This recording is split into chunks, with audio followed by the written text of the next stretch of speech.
shi da Allah ashe sai ya zauna huta, babu alaka shi da rahama ashe tun daga makabarta. Ranar za ya yi da na sani ashe ya shiga mahukunta, ba mai tekonsa a ranar ashe jahannama ce makwanta.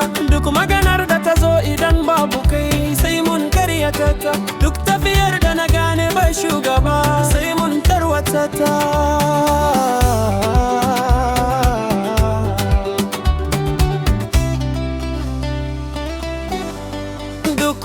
Da na ce da ta zo da kai sai mun bibiya ta, duk kalmar da ta zo ina kanka ne sai mun bayyana ta, duk yatsar da ta nuna raini ga kai sai mun lankwasa ta. Kowaye in bai ga girman ka ba ya fada ka tuni, kowaye in bai ji ya so ka ba sai mun masa raddi, kowaye ya ji ya fasunka da kansa tilas mahamudi, kowaye ya sake ya danda sai ta yawan nishadi.